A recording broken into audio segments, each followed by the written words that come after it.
Good afternoon and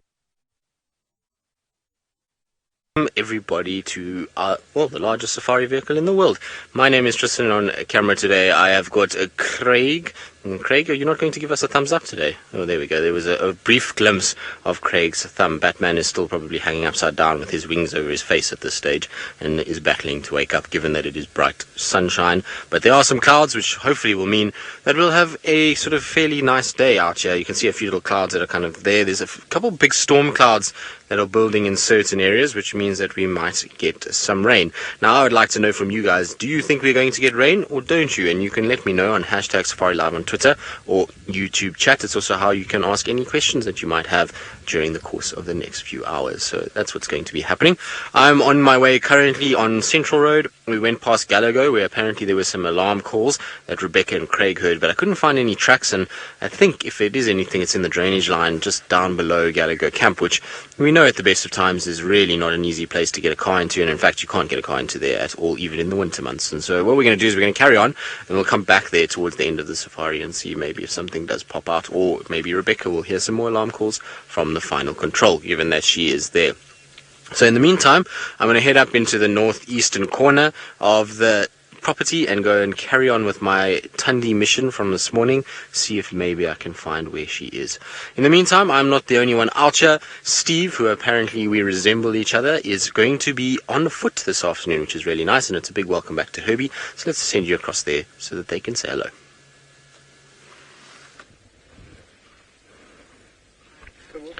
Thanks, Tristan.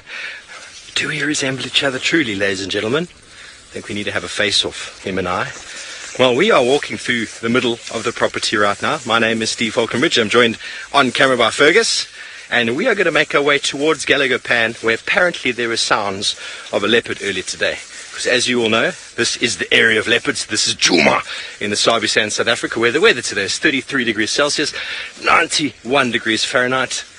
Feels about right. There is a little bit of cloud cover coming off in the distance as we are just on a morning stroll. My first bush walk in some weeks now, so I'm feeling really excited about stretching my legs. Please, as always, feel free to send your questions through to hashtag Safari Live. Follow us on the YouTube stream. Let us know what you'd like to focus on this afternoon.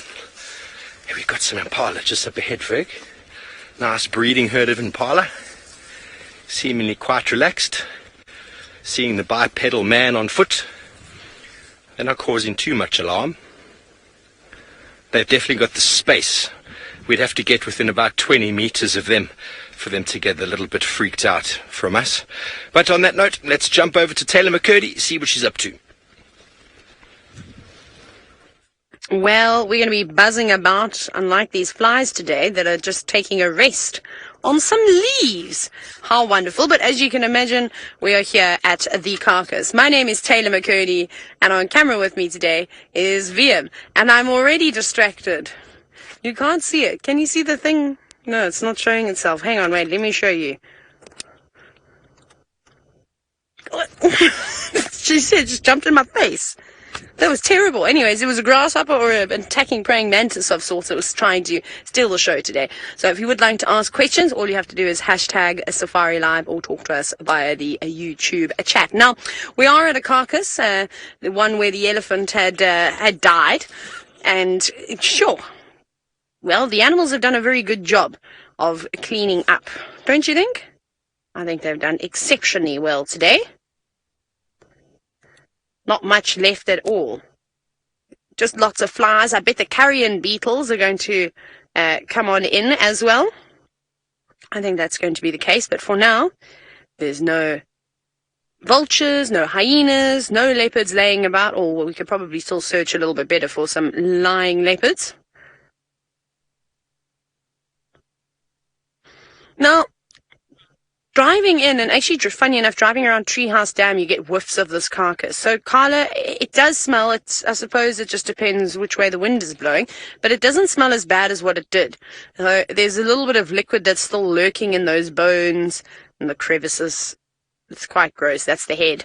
And then the skin is a bit stinky, but the rest of it is not so bad at all. It's not too bad.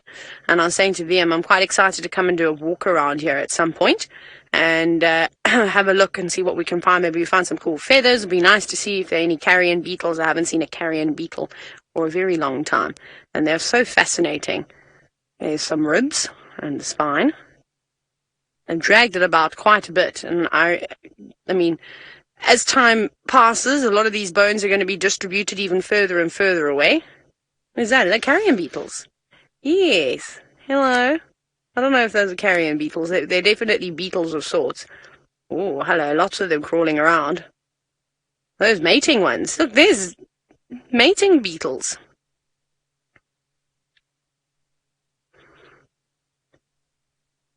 Now, I think I heard correctly. I think we're talking about the flies that we were looking at earlier. You might see a few that are about. The others are resting on the leaves. So, Conrad, I don't actually know how long these flies live for.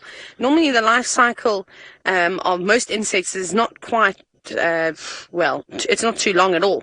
It's fairly short. But I think what's going on over here, I think these could be the male flies. Normally, what happens is that the male flies will all congregate around like this, waiting for a female to come around. And perhaps there's no ladies in the vicinity today, and these guys are just having a bit of a rest, building up for the weekend. But there are lots of them. So when you come to a carcass like this, it's not really nice, heavy, and when one lands on your face, it's quite terrible. But they're sitting everywhere. But let's carry on. So we haven't had any luck here. I'm going to do a big loop quickly. And I think we might go into this back section of the Mulwati, maybe also check around Twin Dams, just to have a quick look to see if Tingana hasn't popped in. He's been spending quite a bit of time around here and doing little circles in and out of Little Gowrie. Okay, so it seems as though Tristan's just checking a couple of boundaries, which makes a lot of sense as these animals do move around during the day. Let's go see if he's found anything interesting. Well, they do, Taylor. So we know particularly some of our leopards love to move around during the course of the day. In Tingana and Hosana, both of them kind of plod along in the day and go and check things out. Thandi the other day was moving during the day, so it's not a bad thing. And it's always nice when you head out in the afternoon knowing that you might have a bit of luck. And with some cloud and a bit of wind, you never know. Maybe our leopards have been moving. But you can see I'm crawling along very, very slowly at the moment. And so Craig and I have decided that we're going to do a slow safari this afternoon. We are going to just go and take it as slow as we can and take things as they come. Of course, if I hear alarm calls, that will all just go flying out the window. But we've decided that this is going to be a different approach today. This morning, we drove around a little quicker and we looked around and we covered a bit of distance. So this afternoon, we're going to go the slow and steady approach and hopefully not miss anything. And maybe we'll get lucky with something deciding to step out in front of us. That's the idea anyway. And hopefully we're going to get it right. What do you think, Craig? Winning recipe. Craig thinks it's a winning recipe. He thinks that we're going to find something if we take the slow approach. So, Rebecca, yeah, we'll get further than 2 kilometers. Look, I'm already at Buffelshoek boundary with Gowrie cut line. So if I go slowly like this, then we'll definitely do more than 2 kilometers. But if we stop, then we're going to have a bit of a problem. Then we might not make it, but we'll try our very, very best. The other nice thing about driving like this is that I can drive without having to use my feet. So I can drive pretty much like this, and the car drives itself, which is very, very cool. So I don't have to worry too much, and I can actually almost be like I'm on the beach, having a little look around and seeing what's going on, which is very, very cool. So there we go. You can see it actually works quite well. Now, of course,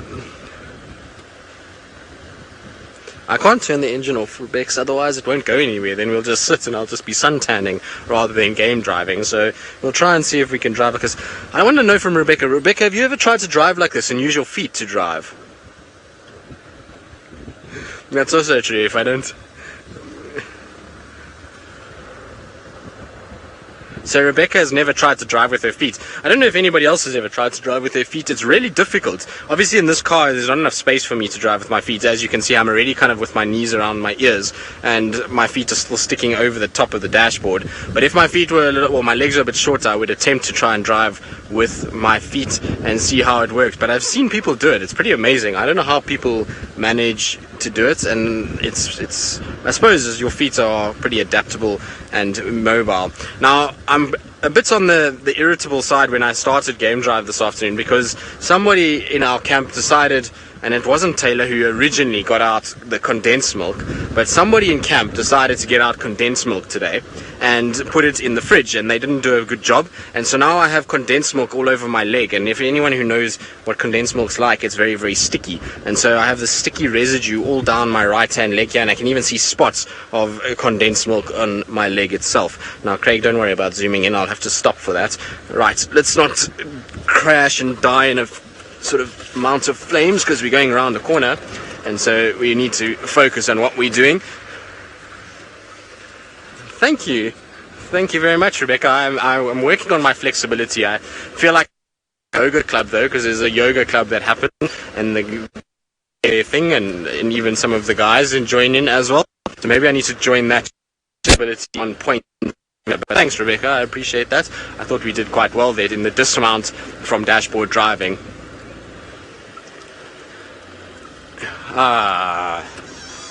So clearly the universe has decided that seeing my hairy legs over the top of a bonnet is no good, and gremlins are jumping on, so let's send you across to Steve instead.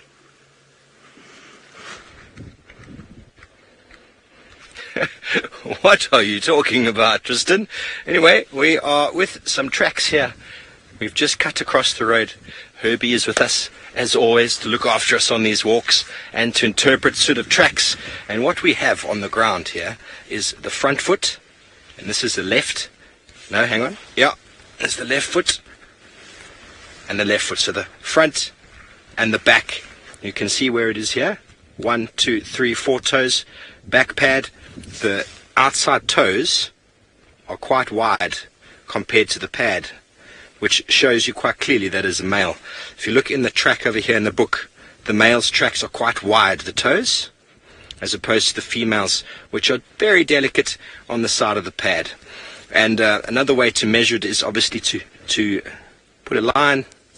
You can measure that with a ruler, and the ruler will give you an indication. That should be above 9, about 9 centimeters. Okay, but what's interesting about this is the speed at which it's walking. You can see the front foot and then the back foot and the distance between. So if we put a line here between, that's showing that it's walking quite fast. Normally a male walking like this is kind of in a territorial kind of movement. He's probably scent marking, he's moving quickly, there's no need to be walking slowly, he's not hunting. Or if he is hunting, he'll start stepping on the back foot on the front foot for the what we call the direct register, to walk silently. But that's often why they use roads. They can cover a lot more ground. They'll walk with the wind cutting across them, and once they pick up the scent of something, then they might go into stealth mode. They go either left or right into the block. So these tracks are probably from this morning or last night. They're heading back the way we've come. We're going to keep heading towards Gallagher Pan, close to Gallagher Lodge, and see if we can find any activity of the leopard that was reportedly heard around there a few hours ago. So please join us, get your backpacks on, lots of water, have your binoculars at the ready, and a little bit of sun cream on your nose, because it is quite a warm afternoon. Let's go, Ferg.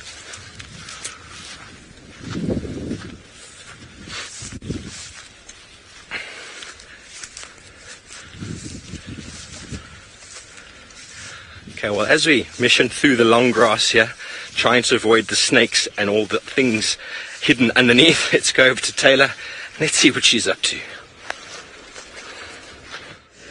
Luckily, Steve, I've very well experienced in this department of traveling through long grass with snakes. All you have to do is just clap as you walk. Well, I did that to my mother, as most of you know. Maybe Steve can put that to the test today and see if it really, really works. I'm just joking, you'd terrify all the animals. And of course Steve knows that wouldn't work. What have you got? Oh, it's our friends that are here all the time. A Battalier eagle. Normally there's 2 of them. Actually, I've seen like 4 or 5 of them sitting here before. We'll have a look. Is it eating something? I think it might actually be. Under its right foot. No, it's not eating anything. That is a little knot of the tree, or perhaps it once was a branch that's now snapped off. But a beautiful Battalier eagle, looking around, fluttering its eyelids. No. What are you doing? Oh, you're cleaning your beak. Aha. Now you can see why I would have thought it was eating something, the way that it's behaving. But often you see birds like that wiping their beaks beaks or their bills on the side of a branch. Can you hear all those birds alarming? What are they shouting at? A snake? Is there another bachelor eagle somewhere? Is there a leopard? What is it? Let me put my foot on the clutch and roll back. What's going on in there? Oh no. Hear that? BM, we're going in. We are going off-roading. Something's in here. Because now I hear Franklin's. Okay. I don't know why I can't hear it because it's very loud. Let's quickly go in here. Please don't be any holes. It might be a snake. I don't know. There's just Franklins that were alarming. There's testiculars here which also can be gossipers sometimes. Where even are you? Can we see them? Oh, there. Let me go forward. See, and then I heard Franklin's alarming down there. We are going to try and look for Thandi. Quick look, and then we're going to go to Chitwa. Let's see. There we go. Okay, I'm sorry. I'm concentrating hard here, so I apologize if I don't look back at all of you. Big animal pathway too. Let's just follow it down and that fireworks from an old an old stump. I didn't know they could still jump like that when they died. Anyways, I was lucky. That's how accidents happen. Can't see any tracks on this pathway. We'll just have a little look here anyways. Oh, it gets a bit thicker here. I wonder what it was. It was just weird how the birds were sort of calling and it sounded like there was some Franklins in this drainage line here. Well, that makes me nervous when one tire disappears.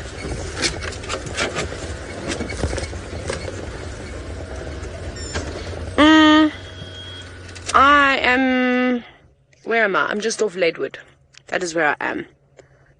But quite close to sort of Gari Main. I'm just having a little look. There's a nest of sorts. I don't know if you can see in that massive tree, like in there. Maybe it was a raptor. If you go up just a little bit and to the right, there we go. There's the nest. I don't know who's made that nest. It just looks very raptor-like, like maybe a battler or a tawny eagle or something like that. It doesn't look huge, so I don't think it'd maybe be a vulture. Vultures normally have quite large nests. And this is sort of where the birds were all alarming. So perhaps it was something flying from tree to tree. And, you know, something's going on here. I just don't know what. Okay. Well, not much luck in here, but we could have quite easily missed something. Tristan is also searching for animals that will make birds alarm. Let's go see if he's found himself a leopard yet. Oh, is that what we're supposed to be doing, Taylor? I forgot completely. I didn't realize. I thought we were just on a day cruise. We didn't have to worry about animals. But okay, since we have to search for animals, I'll start actually paying attention and start looking around and seeing what I can find. And tanning at the same time, yes.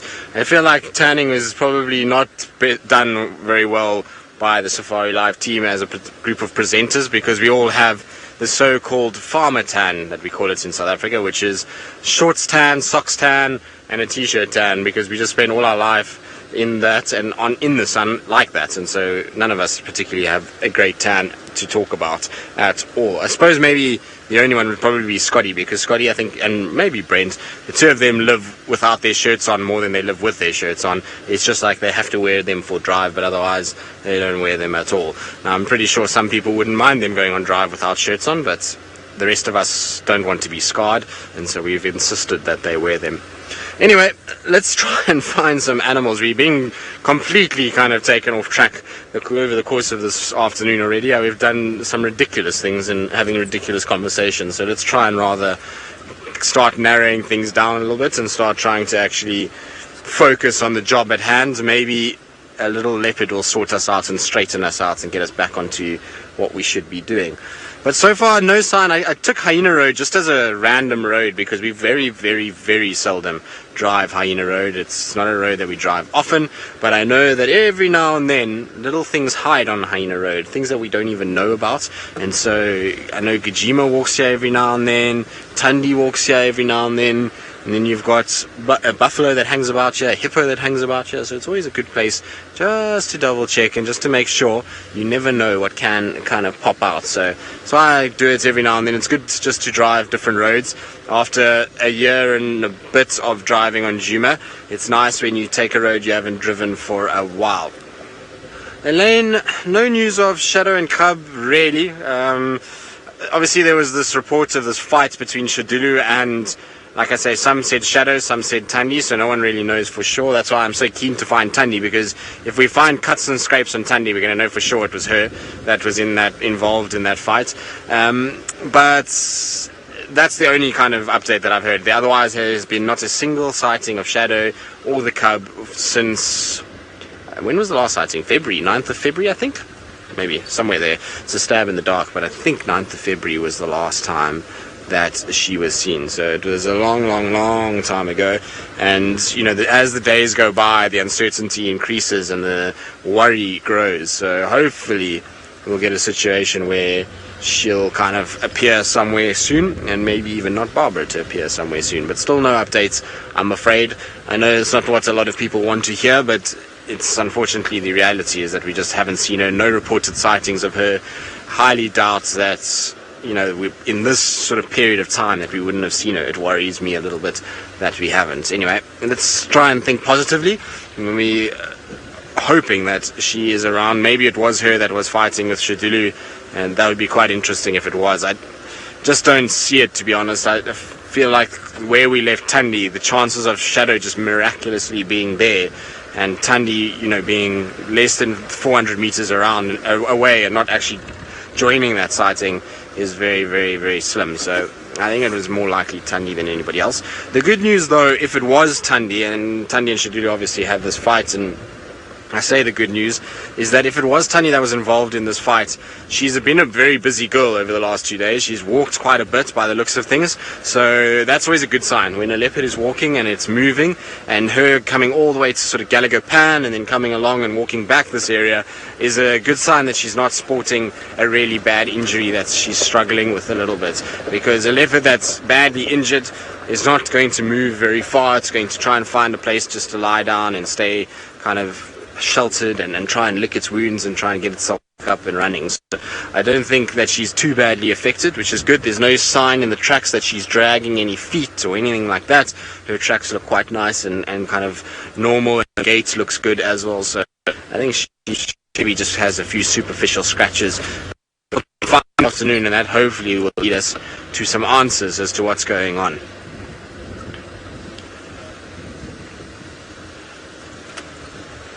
Right, now, apparently we're still having issues with signal, so while I try and get better signal and send you back across to Taylor, who's out of the block and maybe has an update on what was causing the noises. Tristan, I heard that if you drive around like this, it actually helps bring signal back. Hey, VM? You have to have foil on your fingers, though, says VM, and then I think you also got to go when you're looking for signal, and then that normally helps. So maybe give that advice to Tristan. Ooh. Now, something that I haven't actually seen for a very long time is a snared animal. So Peter, yes, occasionally we do find animals with snares on them. For those of you that don't know what a snare is, it's a very basic trap normally made out of wire and sort of like a slip knot type thing that animal puts its head or its foot or its trunk or its tail or some part of it, and it pulls really tight. So it does happen. You normally see it actually down. I'll tell you where you see it the most. I'm just checking here very carefully. As on the anywhere on the Kruger National Park boundaries, I find there seems to be a lot of these sort of traps. And normally it's for bushmeat. illegal poaching, so it's just sort of small-scale poaching rather than hunting an elephant or something like that. They're going for bushbuck or nyala or an impala or a kudu, even a zebra, something along those lines. And but unfortunately they set those traps, and that doesn't stop a wild dog from being quite curious around it, or an elephant or anything like that. So the vets then, when an animal is snared, and if you do see it, it's always best you call the rangers and kind of try and stay and wait with that animal so it doesn't get lost. Otherwise, well, the animal will disappear, and then help might not be able to find, well, no one will be able to find it. So I don't know, struggling to find my words today. Oh goodness, it must be the heat. And so there's many elephants that we've actually seen on the show that have been snared and lost parts of their trunks, which is very, very sad, of course. No one really wants to see that. So that's why we pick up all the wire. Even when we're walking around and there's old fences that are, starting to show again, we will cut the wire and try and remove it. So this is kind of the area where we had Thandi.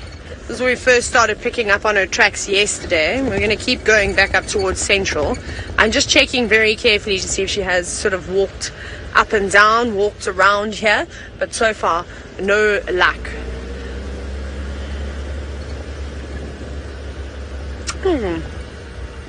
Okay, it seems as though Steve is on a mission today. He's walking quite far and fast. He's arrived at Gallagher Pan, and I think he's already planning on heading off. Yes, there's not too much going on at Gallagher Pan. So apparently there was reports someone heard a leopard around Gallagher Pan. I'm not quite sure what they might have heard, but one thing I do know for sure is the male impalas have started to do their noises, and if you've heard them before, a lot of people can confuse that for what they think is probably something that's going to come and eat them. So I've no idea where that report came from. Bex, maybe you can enlighten me. But we've got a nice young specimen of a tree over here, and I'd love to throw it out to the viewers what leaf structure this might be, in fact. Very, very interesting. I have been quizzing you on leaves for the last few days. Tell me if you know what leaf structure this is, and I will tell you it is a marula. Very easily identified by the fact that these little PTO lulus over here, you can see where the little leaflet is attached. There is a little stalk over there. It makes it quite easy to identify. And also the marula has got what we call a terminal leaflet. So I wonder how many of you have been listening and paying attention in the last few days.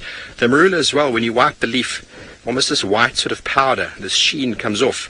It's quite easy to remember, because if you actually chew on these leaves and you swallow the astringent that you get from them, it's actually good for heartburn and acid reflux. Okay, so this time of year, when we do find elephants, you'll notice the elephants are doing a lot of damage to the bark of the marulas, because there's also antihistamine properties derived from the bark itself, which by ingesting will heal all sorts of tick bites or injuries or scratches. Elephants aren't able to scratch as well as you and I can. Nice, Ferg.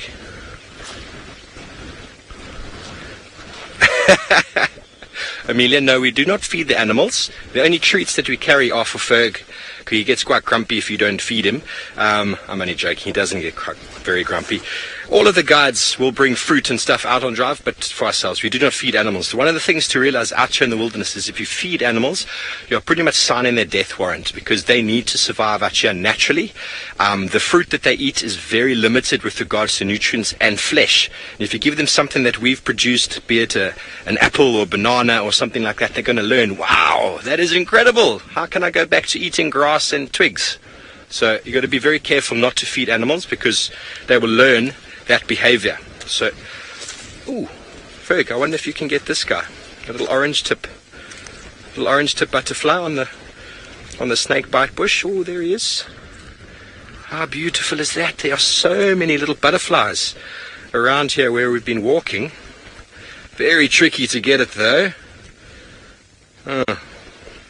Anyway, marvelous. Here's the Weltheria. This is the snake bite bush over here. Also scientifically known as Weltheria, and very nice butterflies and moths absolutely love the flowers on here, and you can use the leaves as a poultice. If you know what a poultice is, if I take off a number of these leaves and I crush them down quite heavily, mash them, and then where you've been bitten by a snake, then put it in there and then wrap it quite sort of delicately into the wound, and hopefully it will eliminate the death that is going to ensue from the snake bite. Well, apparently it works, but most of the time with snake bites, what you've got to do is you've got to prevent inflammation and treat the symptoms. And what is going to happen a lot of the time, someone's going to stop breathing, so you need to be able to deal with someone's breathing. That's very, very important. So while we continue on, let's go back over to Tristan for an update. Well, I'm trying Taylor's technique, and it seems to be working, of keeping bunny ears on my head to keep signal. So we were trying to do it and see how it went. The problem is that Rusty's steering is so out that I let go of the steering wheel, and we'll be back at Djuma camp before we even know it, or we'll just be doing circles around ourselves like a bunch of donuts. So it'll be pretty much a futile exercise to drive like that. So hopefully Rusty has now caught the signal by doing this, and that they are now there and we don't have to worry. Although those weren't very good bunny ears. I feel like those were more like feelers. Bunny ears would have to be something like that, I think. What do you think, Craig? One hand or two? Two is good, eh? So like that, Craigie. Or in the front, I suppose, would look better if I was facing forward. I don't know, something like that. Right, anyway, we're trying to find tracks for Thandi. So far, I cannot find a single thing for her coming out of this area. Still doesn't seem like she's made a move towards where we are. So I think she's still inside this block and just resting.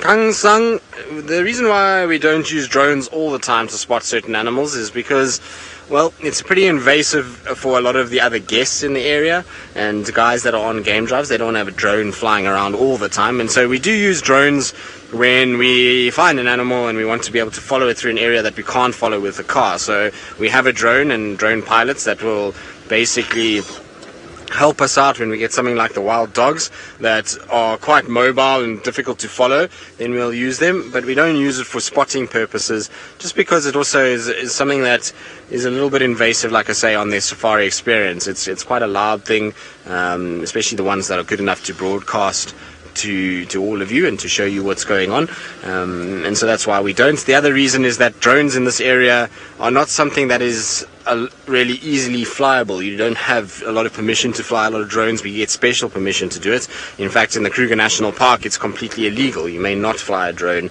at all. It's just that we are luckily part of that kind of area, and we're on a private sector that we've gotten permission to fly the one drone, and that's really just to kind of broadcast animals rather than actually find them. And the reason why they don't like them is because drones can be used as a poaching tool, and obviously there's a big push to try and eradicate poaching of rhinos and elephants and all kinds of things, and so drones in the sky complicate that quite quickly, and that's why they kind of ask us not to use them as much, and not to use them, well, not as much, but too much is probably the right call. So we try to be as ethical as possible about the use of the drone, try not to disturb animals too much, and only use it when we need it. Hello, tracks for Thandi on top of my vehicle tracks. Where are you? Right, so this is good news. We've got tracks for her. She's come out on top of my vehicle tracks from the morning, which is good. So I was right that she was in this block. I just didn't go far enough this morning. I'm sure I would have bumped into her eventually. So her tracks are going the opposite way towards the pan. I didn't see anything at the pan itself, but I'll try and show you the tracks that I'm talking about, because you might think that I'm completely mad and that there aren't any, but I can assure you that there are tracks for her. I'm just trying to find a nice set that Craig's going to be able to see. These are all difficult. So Michelle, you're eagerly awaiting news on Thandi, and so you would like to see her today. Well, there's her tracks there. So Craig, I think it's going to be better if I try to go forward and then reverse back. But this is good news that we've got her tracks here. I'm glad that we finally found where she came out. Now, hopefully she hasn't crossed the boundary There we go, Craig. Can you get those ones down the road there? So you can see them quite clearly. No sign of any cub tracks, though. Just tracks for her at this stage. But there they are in the middle of the road walking. And you can see my tire track from this morning is quite blatantly on top of my tire tracks. So these tracks are quite good. They were from the course of the day. And now it's just about trying to find exactly where she went and where she walked. But this is really good news, and so hopefully we'll be able to find her. I don't see them carrying on too far, and so I'm pretty sure we're going to have to try and do a bit of walking about just to see what goes on. I just want to double check one more spot quickly while we kind of do this. Maybe she's lying right here somewhere, so let's just double check as we go and drive very, very slowly. So I don't want to ruin any of the tracks too much, and going back and forth, obviously I can squash quite a lot of tracks, so I want to try and kind of have a look as much as possible and try and see if I can find her.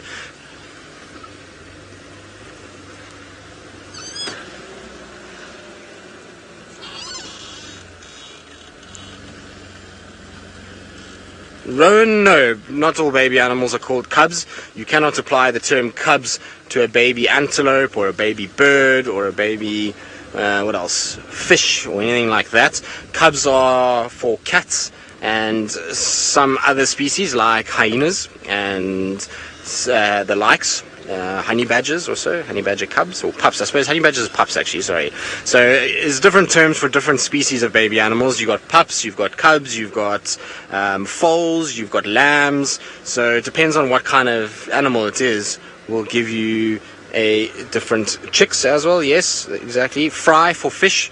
So I think fish lucked out. They didn't really get the nicest baby animal name. All the others are quite fun to say, but fry is, you don't really want to be a fry, and especially if you're a fish, fry it denotes a really bad consequence that you're going to get kind of eaten and fried in a pan. So I don't know why they called them fry, but anyway, apparently if you're a little baby fish, you're known as a fry, which is, I suppose, quite sad given that they do get fried. Alright, let's check at this junction. This is where I wanted to check. There is that water hole behind me, which I'm going to have to just do a bit of walking around to double check, because I don't see any tracks at all in this area coming this way. So I need to get a hold of Rex as well and just let him know that I've picked up tracks, because Rex is in the area helping me. So I want to just check here. So those are hyena tracks. That's not for her. Check a little bit further forward.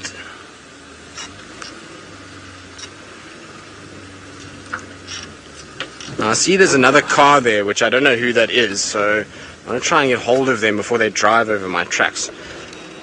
Station approaching Gallagher Pan.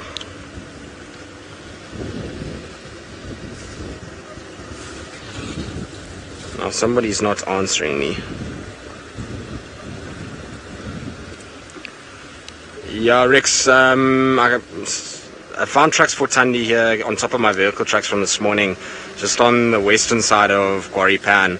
They don't go to the pan as far as I can see. It looks like they might cut off, so I don't know if you want to just maybe have a look there. I unfortunately can't get off the vehicle at the moment.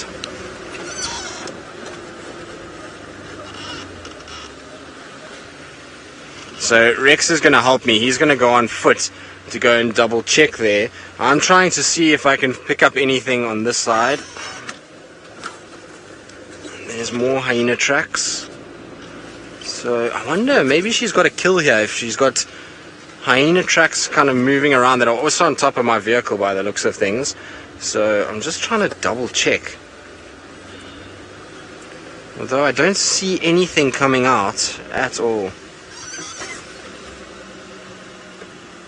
Now this looks like there might be something on the road in front, so I'm going to have a little look. While I do that, let's send you back across to Taylor.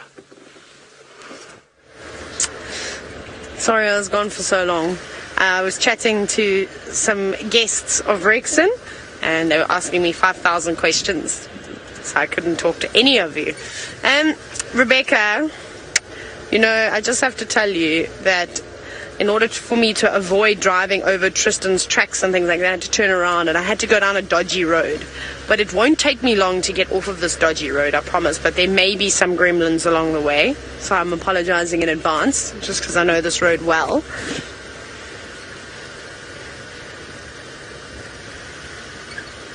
And I think what we're going to do now is we're actually going to go towards Chitwa. I don't think there's much on the property at the moment. We checked Treehouse Dam.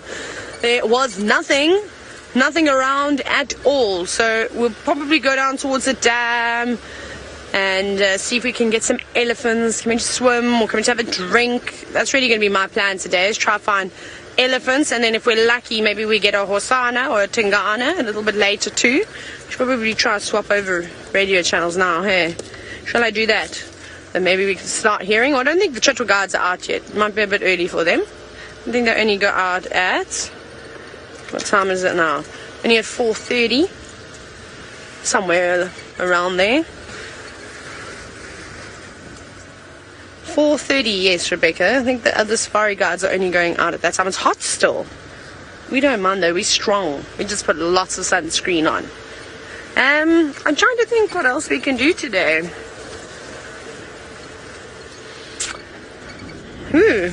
Yeah, Becky, hello. Yeah, we do have plenty African wildcats, serval and caracal around here in Djuma. We just don't see them very often. There's obviously a high density of other predators around, so they need to be, well, super stealth mode and sort of slink around them and not get into their way. I've seen caracal here in the northern Sabi sands on Chitwa. That was quite cool. Not Chitwa, Cheetah Plains.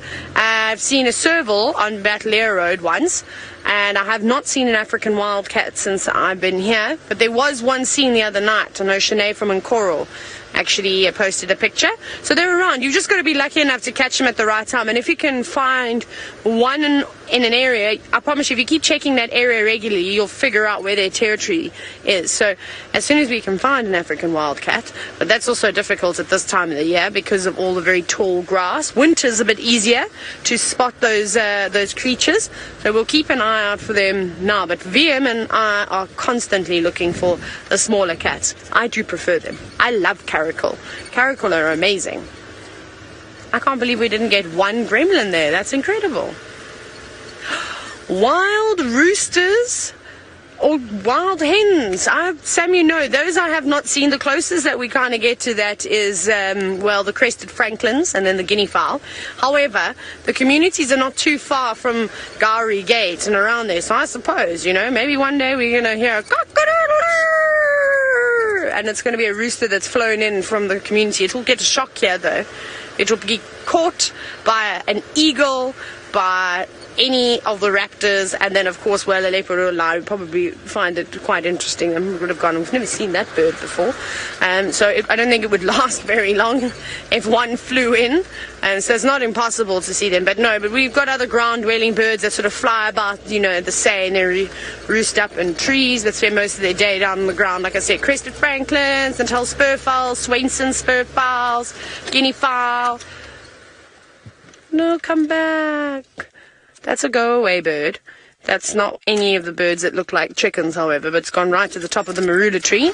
Please do not let it be one of those safaris today. Please, can we have all the animals? I would like to see all the animals. And I thought we were going to get little gatherings. There's lots of little mud wallows around here that are nice and full now. No one is around, not even warthogs wallowing away, which they love to do. Which is what if I was warthog, they'd be in a wallow, definitely. That would most certainly be the case. I'm also just checking for any cool insects as we drive past some of the trees. Maybe we get some more flies or another praying mantis. Hopefully it doesn't jump into my face this time. It's very quiet out here. Oh yeah, that's just around the corner. Now, as most of you know, it is Draw a Bird Day on the 8th of April, which is on Sunday. So, Paula, I don't know. I haven't quite decided just yet. Maybe I'll start drawing something up tonight. Maybe I'll do a few. Should we start that? Should I do one bird a day until Sunday? And then you can all decide for me which one I should put through. They won't let me win, though. I don't think there's a competition, but if there was one, they wouldn't let me win.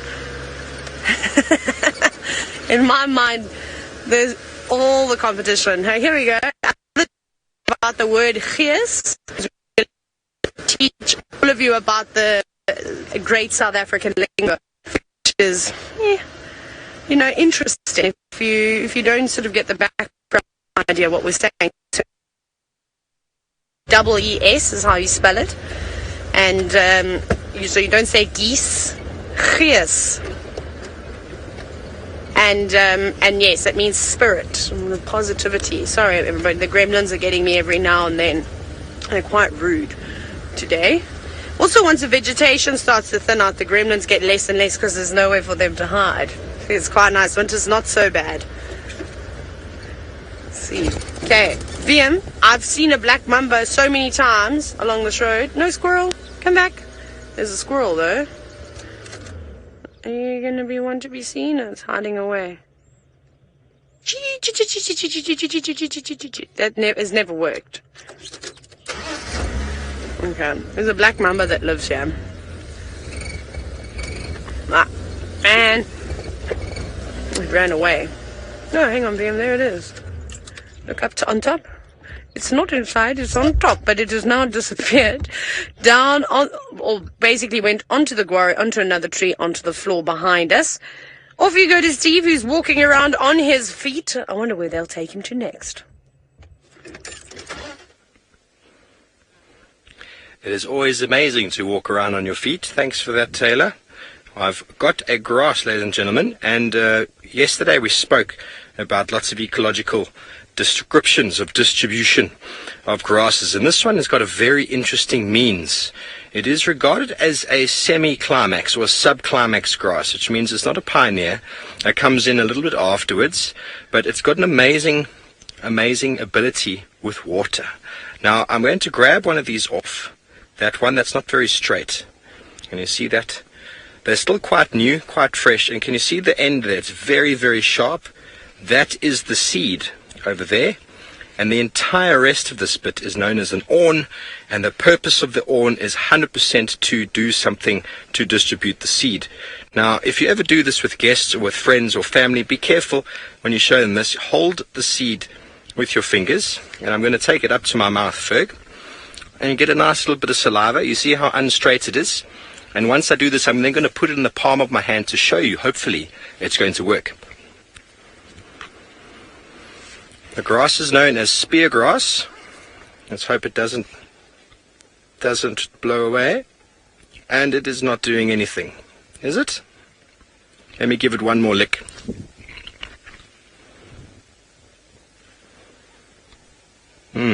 What an anticlimax.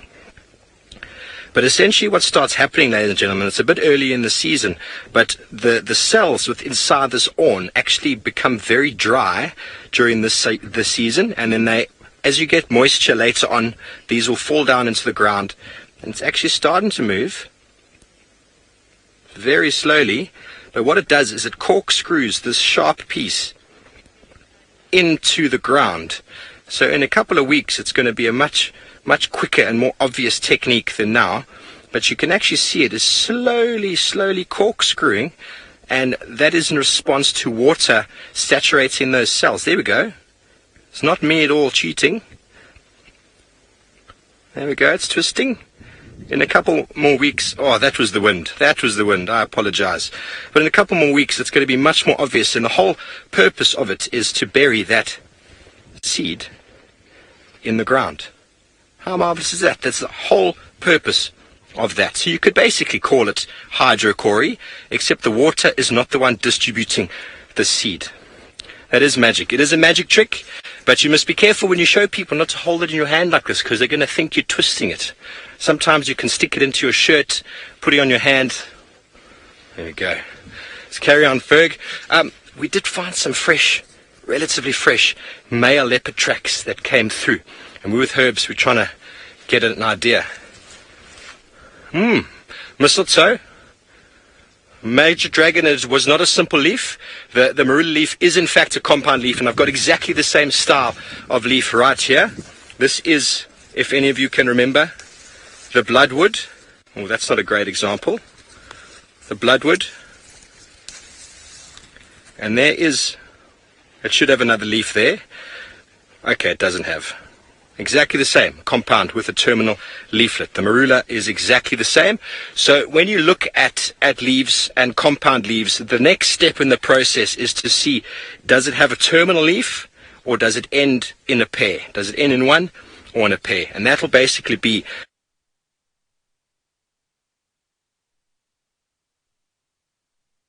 to the tree saga, and we'll continue on. I might find you one or two of those on the walk and see if we can show you the difference between the two. But one ends in 2 and one ends in 1. And that's very important when identifying compound leaves. Sorry folks, there seem to be some gremlins with us again on the bushwalk team. I'm not sure if it's me or if it's Ferg. Not you, Ferg. Must be me. It's just the energy between us is so magnetic. It's affecting the signal, you know. Well, let's carry on. Herbie, where we got these tracks, my friend? Just up ahead. How he's able to follow tracks through this kind of vegetation is always something that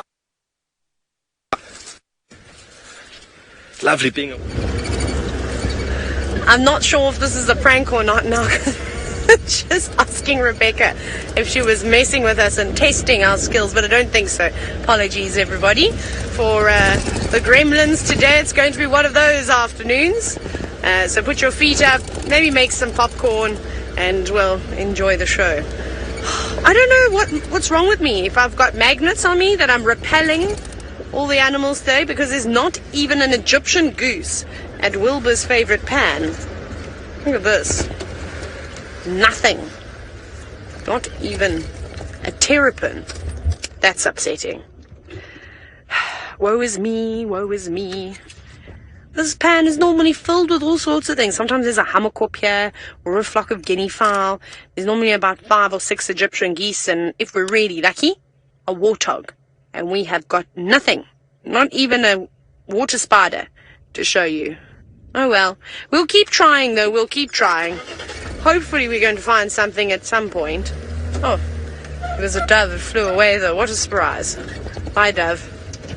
Okay, we are in Chitwa now. We're going to have a little look around. I'm now not sure. Rebecca, are we actually live, or have you just pranked me properly and now just teasing me? Okay. Rebecca says I am for real legit live. Quote unquote. Okay, cool. I'm just checking. Because I thought, you know, like I said, you got to be careful now, because I pranked Brent and he could try and lure people in to get them to trick me. Remember that one time? It was Rebecca directing and you were on camera with me and I was out of the car and we were doing something and I was doing, and then you kept saying that we're going to crash cut to me. You remember that? May have been with, I don't know, may have been some rhinos or thingy, like they were going to put them live or something. I don't know. Of course, we don't show rhinos here in the Sabi Sand. Rebecca knows exactly what I'm talking about, and I panicked. I flat out panicked because I was new and I didn't know what to do, and I was like, but we can't. And they were like, we're coming to you anyways, and it was it was quite funny. But yeah, so we don't show rhinos in the Sabi Sand. Unfortunately, most of the poaching is actually done within the Greater Kruger National Park. So we try to keep them hidden, but it's no secret that they don't occur here. White and black rhino. Public information, you're welcome to go and have a look. We don't actually see them too often though. Now, especially in winter with the vegetation being quite thick. I do miss seeing the white rhinos. They're such cool creatures. Weird looking things. They're so big.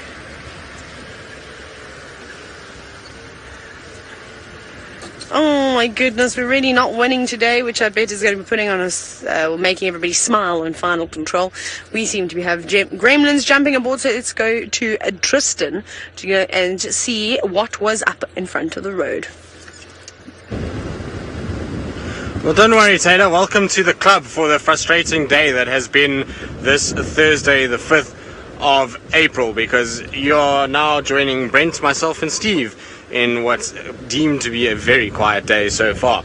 But we are hot on the trail of Thandi at the moment. We found where she crossed Hippo Pools Road, and she's still going sort of northwest now, which is better than northeast because we're right up against this Tortwich boundary. So I'm now just double checking the boundary quickly just to make sure she hasn't crossed out before I loop back around, because Rex is busy checking for the tracks on foot. He's on the actual tracks itself and he's got a tracker with him, so it's much easier for him to be able to do it than it is for me, because I can only do short little walks in. So we left him to do that, and I said I'll do the loop around and try and kind of figure out that we can sort of make sure that she's not out of our area before we really devote a lot of time intensively into a small section. So at the moment, all looks good. Nothing crossing cheetah cut line.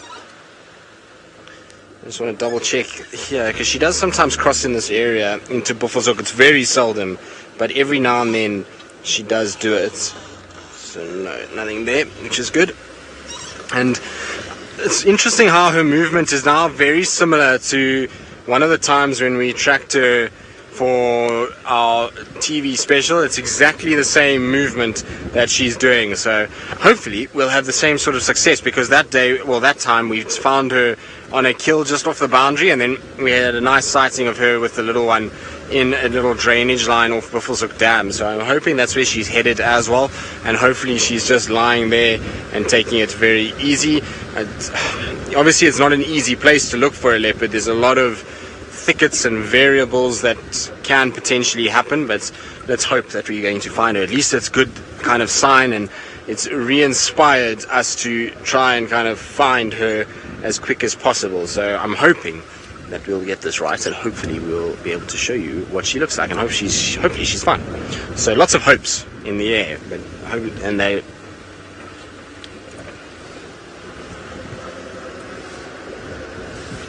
So I'm not sure what you're saying, Bex. You broke up completely. You just said Daniela, and that's all I got.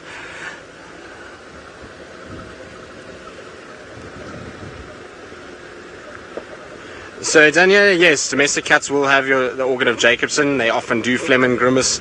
It's pretty common to see them kind of smell something and then lift their cheeks and sniff around and have a little bit of a kind of smell and analyze exactly what's going on. So yes, they do. They're much like the bigger cats. You'll see wild cats have it as well. Now, so Rexon's just calling me, which is hopefully going to be good news. Go ahead, Rex.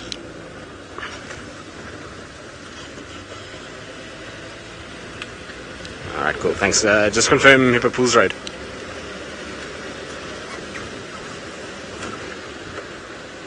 Alright, copy, I'll be there now, thank you. So, it sounds like we're in luck. Let's see.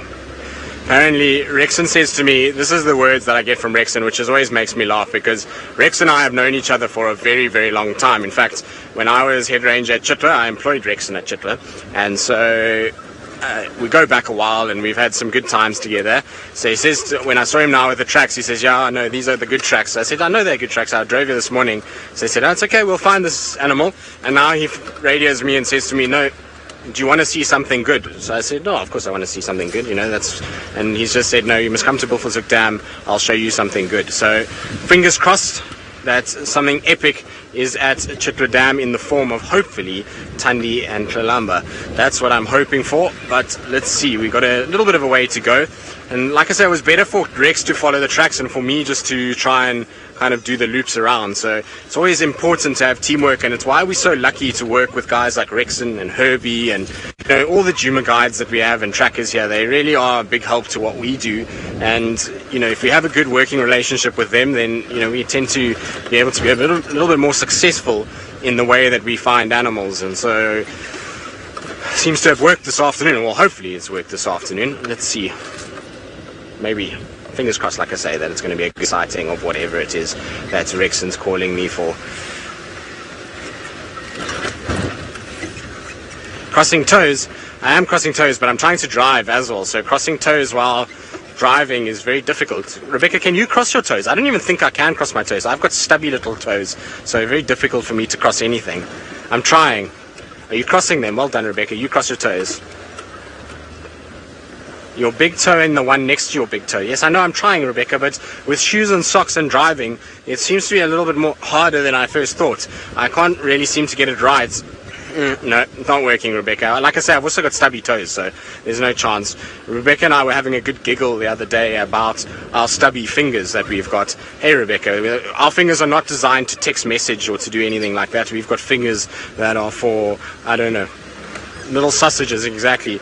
So Ali often tells me that I've got tequeño toes. Now, tequeños are a type of food from Venezuela, which is like a pastry that's stuffed with cheese, and they're just basically straight, round, and stubby. And so she calls my toes tequeños, which is not very nice at all. So then I just tell her that she's got tentacle fingers because she's got the longest fingers in the world.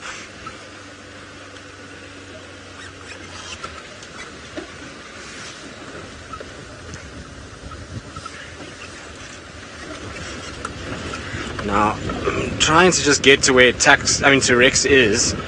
So he says he's somewhere around the dam wall area.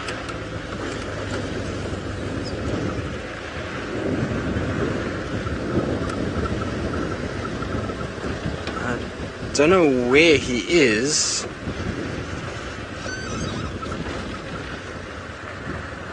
Right, I'm going to send you across to Steve quickly while I try and find Rex and try and find exactly where this leopard's gone.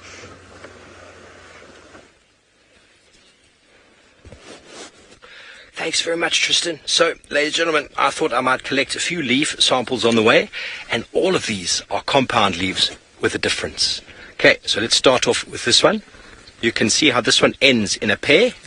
This is the tree wisteria, ends in a pair, so we call that peripinnate. Peri for pair. Remember, this entire thing is the leaf. This marvelous young gentleman over here is actually from a very nice plant called the sneeze wood. And yes, the wood, when you deal with it, will make you sneeze. Very, very hard wood. And you see, once again, it ends in a pair. So again, it's peripinnate. And over here, we have got 3 leaf samples. These two are the same. They are both false marula. Look at the difference in color. Why it's different, to pay attention to the tree. Sometimes you'll find different colored leaves on the same tree. So pay attention to that. See how they end in one imperipinnate. And then on the left here, we've got the little marula. And they have got the little petiolule over there, and that sort of anti-acid sort of coloration to them versus the false marula. You shouldn't get confused with any other plant. So these 3 in peripinnate, and then just for a final example at the end, we've got the bloodwood and the zebrawood, and they have got a terminal leaflet, but they're arranged in a ladder formation. Ladder formation, can you see that? Whereas if you go to these guys, they're all oppositely arranged on the leaf. See all of them oppositely arranged? So those are all compound leaves divided once. And then over here we have got 2 leaves. One is of the knobthorn, which is divided twice. Can you see that? That is divided once, divided twice. And then this is of the sicklebush, again divided once, divided twice. So this would be bipinnately compound, so twice divided, with the knobthorn being the largest twice divided leaf we find in the savanna biome.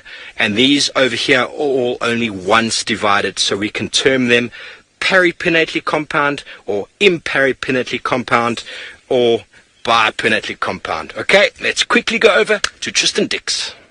So we've managed to try and catch up with her. She's kind of just disappeared, basically, as we were trying to sort of get a view of her.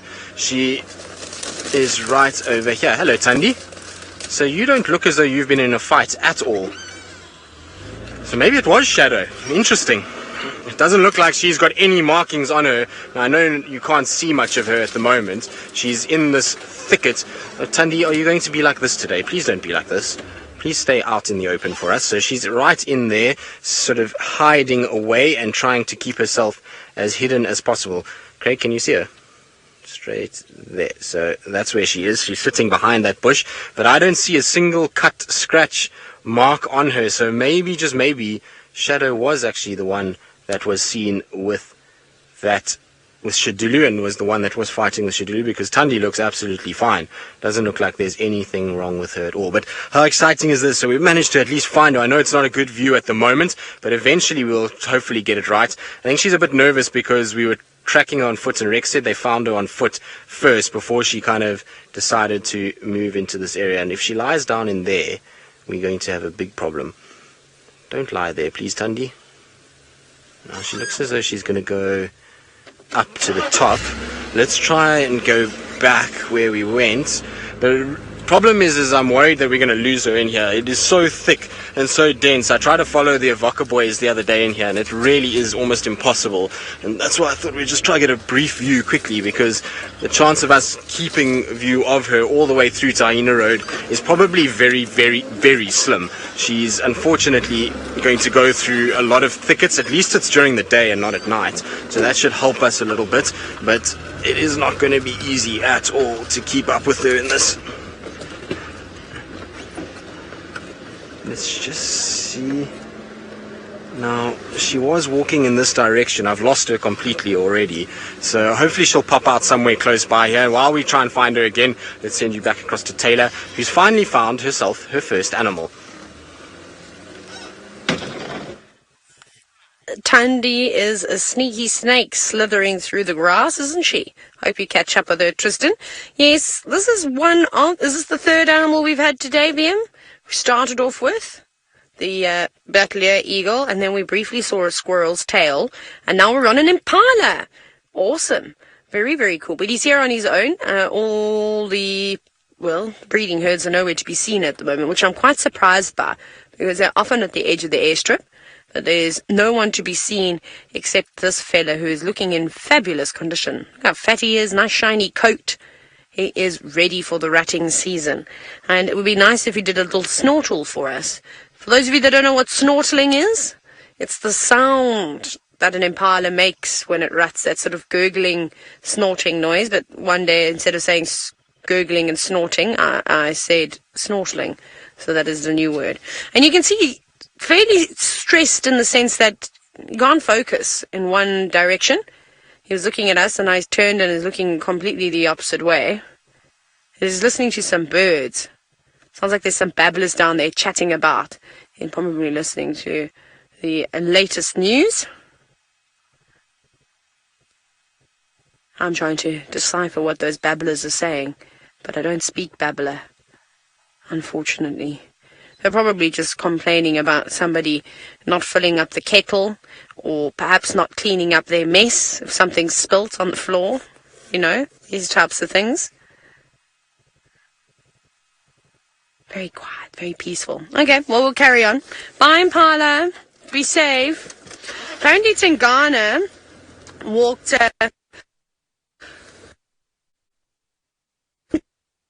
See, Thandi.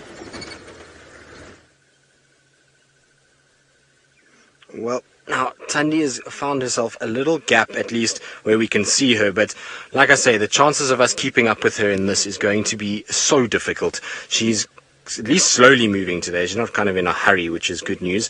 But there you can see her kind of just striding through these thickets, and it really does get insanely dense inside here. It's no wonder we struggle to find her sometimes, because if you had no idea she was here, I mean, even with tracks, you would battle to pinpoint her exact location. You can see it's just a wall of bushes that are in the way. Now, we're going to try and keep up with her and try and sort of stay with her as she goes. Now, Lilia, no, all leopards do not have the same spots. You'll have a situation where every leopard has got different spots altogether. So, you know, they are, that's how we identify them, is through their different spots. It's like us, we all have different colour skin, different eyes. Ooh, no, that's not going to work. Sorry, Craig.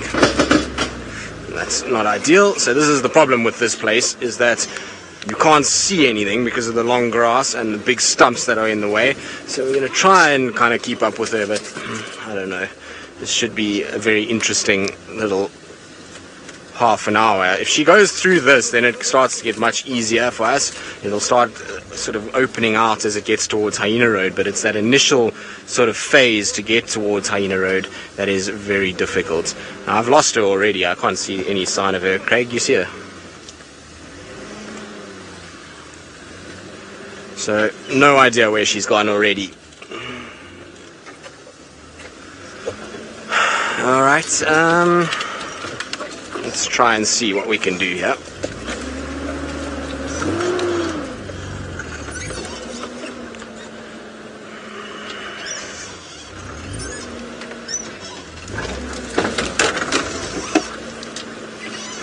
Now I'm going to try and just punch through here and try and get back to where Thandi is. So while I do that, let's send you back across to Steve, who I believe is in some mud.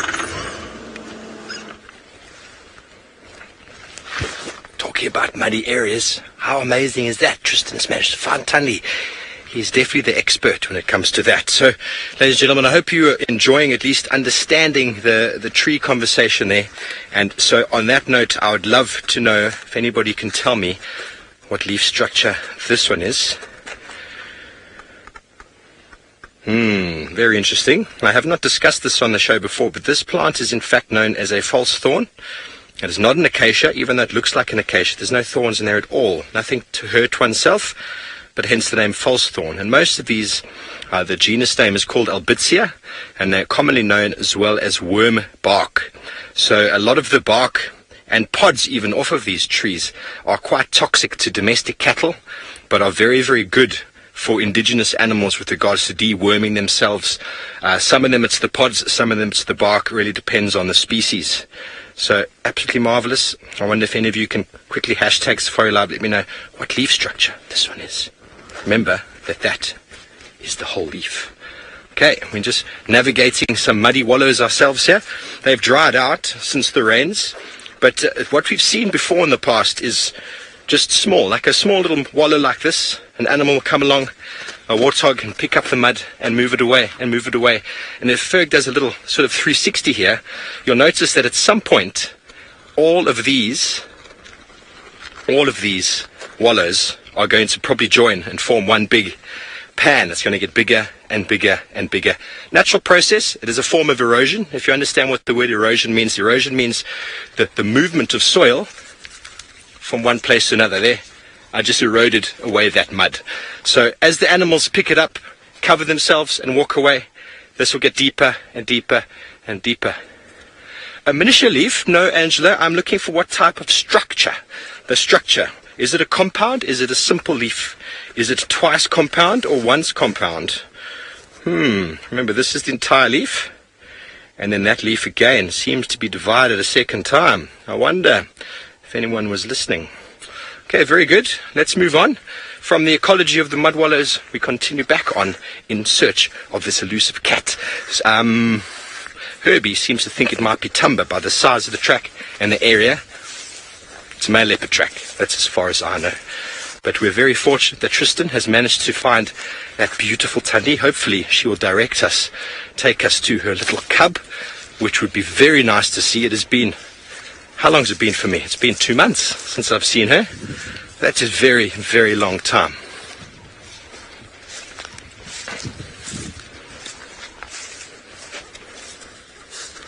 Coast Riders, I don't know what you said there, Bex. Double twin, yeah, it's double divided. Indeed, it is double divided. It is called a bipinnately compound leaf. Twice compound, exactly, twice compound. So bipinnately compound. Oh, sorry, spiderweb. I apologize. I just walked through the nest or the web of a golden orb spider. I don't see the resident female, but you can see that beautiful golden coloration, that golden color. And this is synonymous with their webs, is this junk line over here, where their prey are left in a line, which is also quite obvious to see. Apparently I didn't see it, but it seems as if she has mated and she has probably climbed into the tree itself, laid her eggs, and then she will have died. And then next rainy season, those eggs will hatch, and out will come thousands of little baby golden orbs. The web is very, very strong, very sticky. Very strong, very sticky. Have a look at that. Very sticky to my fingers. And hence the name golden, from that golden coloration. And that is her drag line, that is her dinner, or junk pile for the last little while. Or for the last season. I wonder how many of you can say that this is the amount of rubbish that you've used in the last 6 months. Probably not many, eh? Okay, well, let's attach you back to the tree. Okay, well, while we continue through the long grass, let's go over to Thandi, who's doing something quite similar.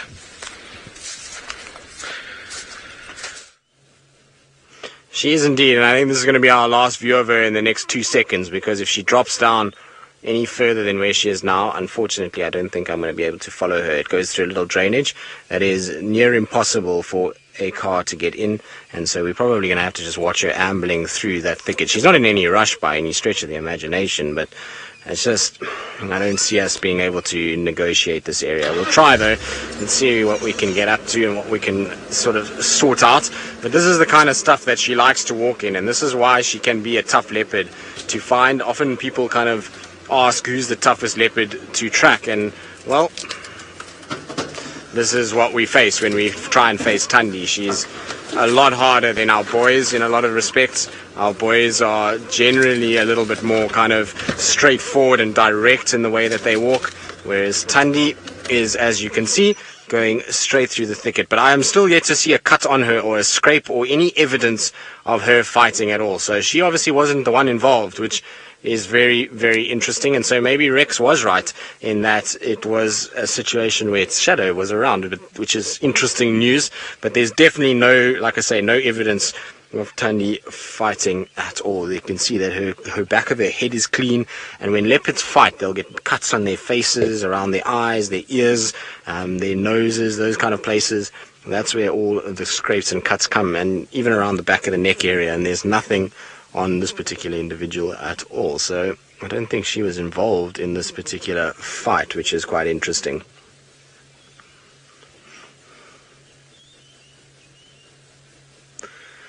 So Sky Doogie, no milk or suckle marks that I can see, which is not really an indication if the cub is alive or not, because she's at that age now where she's starting to be weaned, so the amount of milk that Thandi's producing is far less. And the thing is, though, is that Thandi keeps coming to the same area and back again, and so maybe this cub is still alive.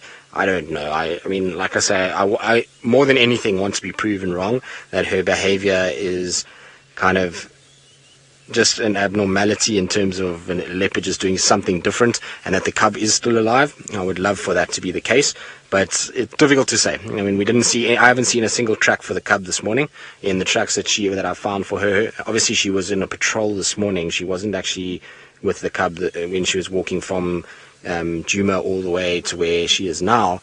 But this afternoon and where she was during the day, there doesn't seem to be any tracks of the cub. But unfortunately, I'm pretty sure that's going to be the last of it for us. I don't think we're going to be able to follow any further than that for now. We'll try and just see. Maybe we can get a situation where we can get through here at some point, but I don't know if it's going to be possible. I want to just try. Obviously, you've got to be a bit careful about some of the tree species that we have here. She's crossed this drainage already, which is exactly what I was hoping she wasn't going to do. I was hoping she was going to sit tight for a bit. Let's see if we can slide ourselves through here. We're good there, Craig?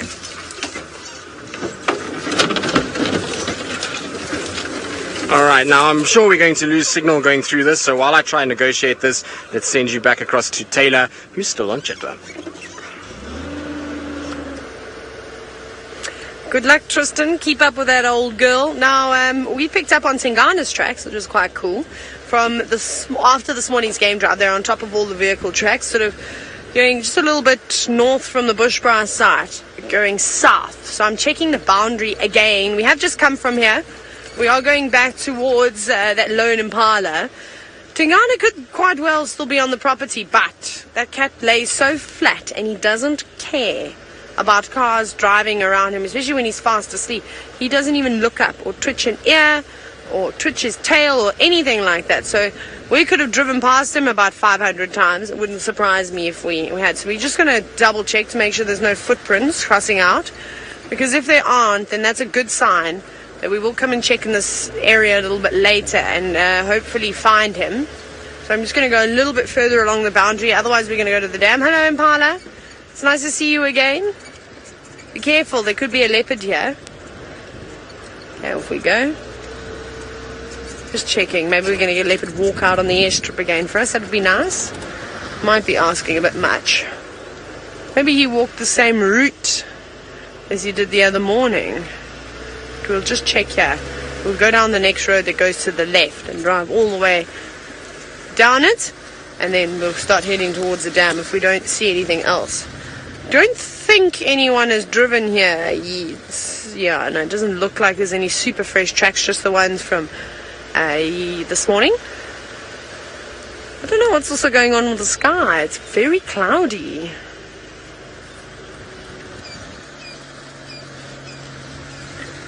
Rebecca, is this a question from you?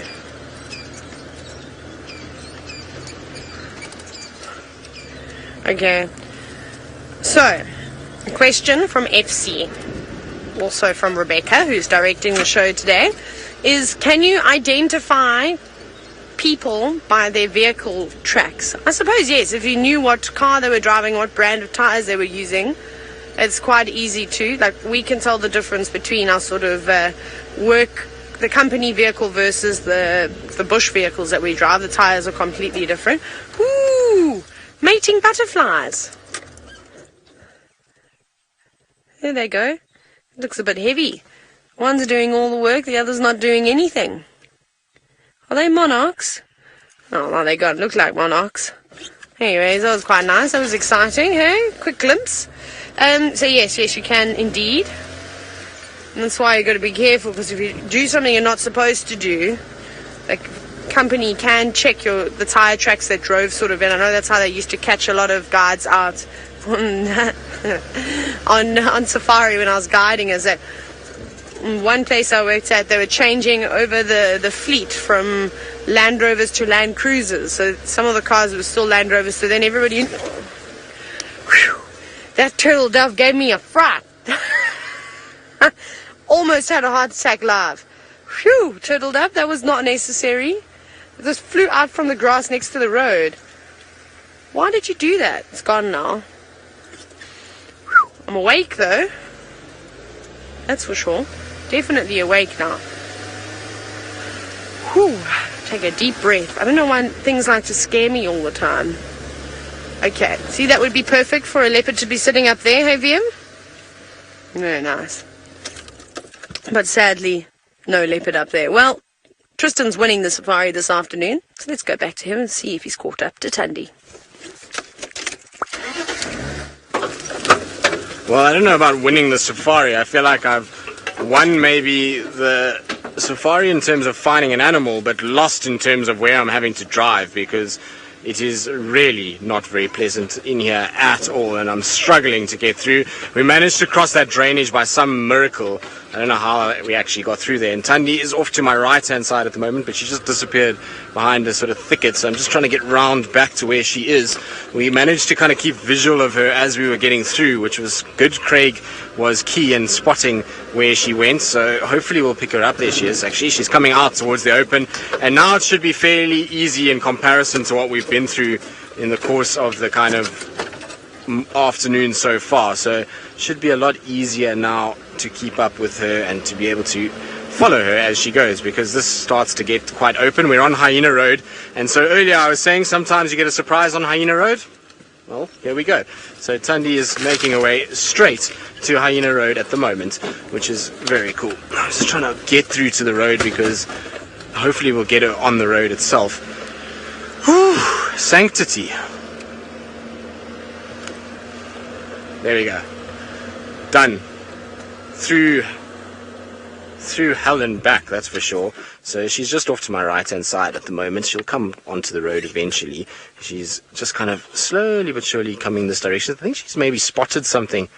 Is there another leopard here or something? I don't know. Oh no, it's just it was kind of a fallen over branch that looked like the white tummy of a leopard. So I was wondering if maybe there was another one in this area. Now, Craig, can you see her? She's just there at the back, kind of twitching at the moment and having a little look around. Hello, girl. You've been very busy this afternoon. Well, in fact, the last couple of days she's been very busy. The most I've seen her walking around in the last few days, in a long time. Obviously, she's been spending time on Torchwood and probably has been roaming around there a lot. But in terms of Vuyatela, this is the most that I've seen her walking around on Vuyatela itself. Now, she's just going parallel with the road. Of course she is. It'd be far too easy for her to walk on the road.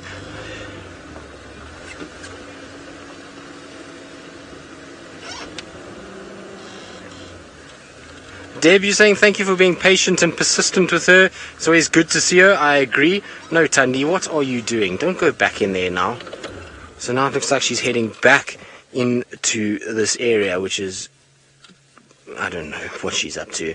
She seems as though she's very, very busy this afternoon and on her own little kind of walkabouts. I don't know what she's busy doing, but she's looking around all the time. And are you going to lie down? Finally. Okay. Alright, so let's try and get somewhere there and see if we can try and relocate her. Alright, let's try and see if I can get to where she's lying down. While I try to do that, let's send you to Steve and Herbie, who are, I think, messing around with some insects. Yes, thanks very much, Tristan. Marvellous that you're getting visuals of Thandi. Just as well you decided to drive the non-drivable road, Hyena Road. And look at what we found. We have found a lacewing, which is the adult form of an antlion. Absolutely marvellous creature. There are so many different species of these. Some of them lay their eggs in the soil, some on bark, some on the trees, which is probably the same as on bark. There are many, many species. I wouldn't hazard to guess which one this is. But some of them can live for up to 7 years in the soil as a larval form. Just feeding and feeding and feeding on, obviously, as the name implies, ants or other small insects that might fall into the conical tube that they have on the ground. And then they will ingest the entire animal or insect. And what I find quite amazing is that the baby or the larval stage of the antlion does not defecate until it becomes an adult. I find that quite an interesting fact, and obviously I am sure once it metamorphosizes and comes out as the lacewing, it flies into the sky, probably has its first proper toilet in its entire life, finds a female to mate or a male to mate, then they lay eggs, and then only within a few days they perish. So they're often attracted into the buildings at night, and they look like a dragonfly that is very drunk. They fly all over the place, attracted by the lights. Look at those monstrous eyes. How beautiful is that?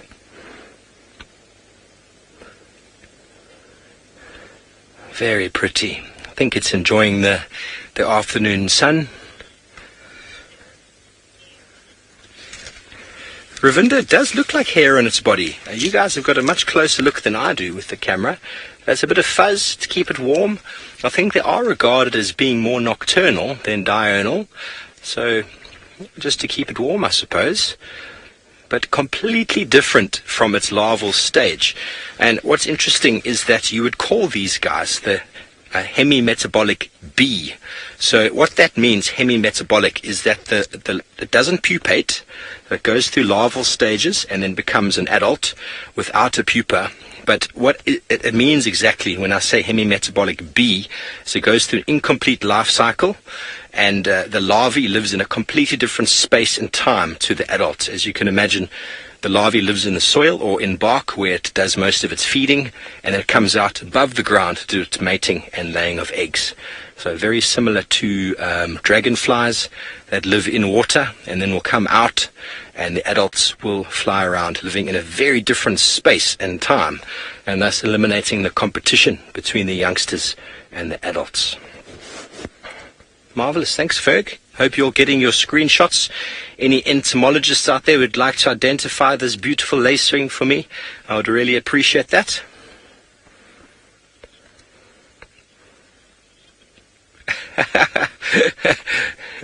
Race.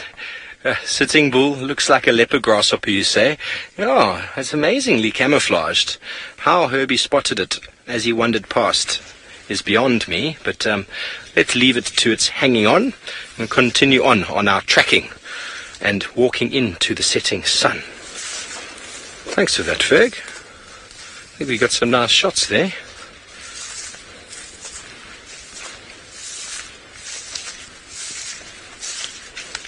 Definitely seems to be a storm brewing on the horizon, sort of to the south and to the north, but nothing above us. It would be so marvellous if we had a downpour this afternoon. Obviously we'd get wet, but it'd be nice if we could fill up those mud wallows again, completely fill up the dams. You've seen our dams aren't looking very full. It'd be great if we were able to do that.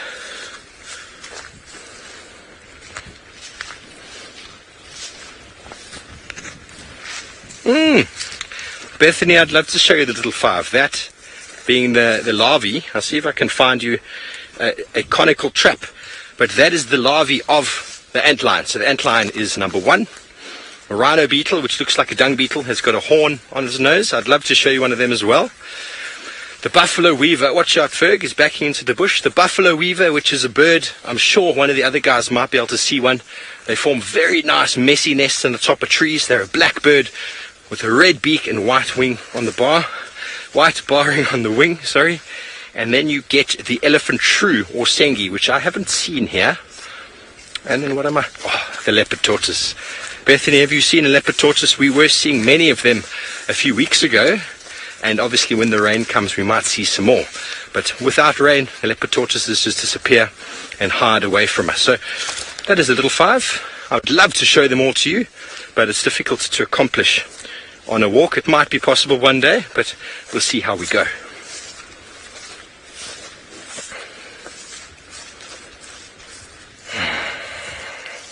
It's lovely to just be out in the wilderness.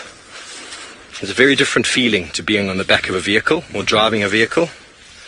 The smells, the sounds, it's so much more quiet. The birds are very quiet this afternoon, actually.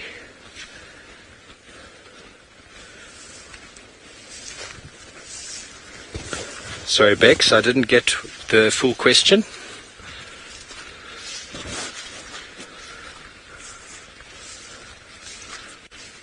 Okay, well, we're going to go quickly back to Tristan and that leopardess.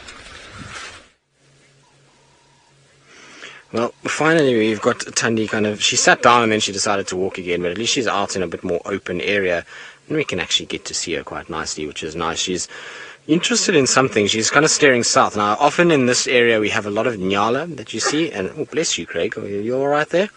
Yes, there's lots of pollen in the air, Craig. One must be careful of that. Don't get hay fever.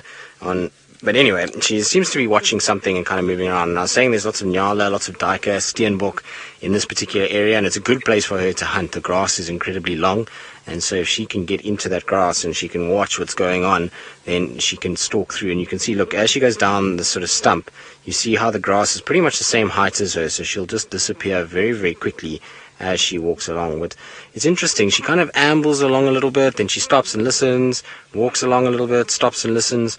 So I don't know what she's up to, but she's definitely a busy cat today. And interestingly enough, she's now heading back in exactly the same way that we have tracked her during the course of the day. She's going back towards sort of Gari Cutline Central and towards Djuma Dam or Gari Dam from where we are. But she's seen something. Look how she's watching. See how that neck's gone bolt up right now, and she's just checking things out. Her tail is twitching a little bit, so she's in a situation where she's spotted something. Look at that. It's the telltale sign that a leopard has seen something and is interested in what's going on. When their tail twitches a little bit and their neck goes upright like that, it's like they've spotted what they're looking for and they're interested in whatever they see. But maybe she's decided it's not what she wants to hunt. You never know. Sometimes you get situations where it's bigger animals. It could be something like a buffalo, it could be something like elephants, and then they kind of see them and they see the movement, but then they just sort of stop and watch it go by and they actually don't chase anything, unless it's Hosanna, who can't help himself and he'll just try and go after it. Now, are you going to come back to where I am, Thandi? What's going on here, girl? You can't make up your mind as to where you want to go.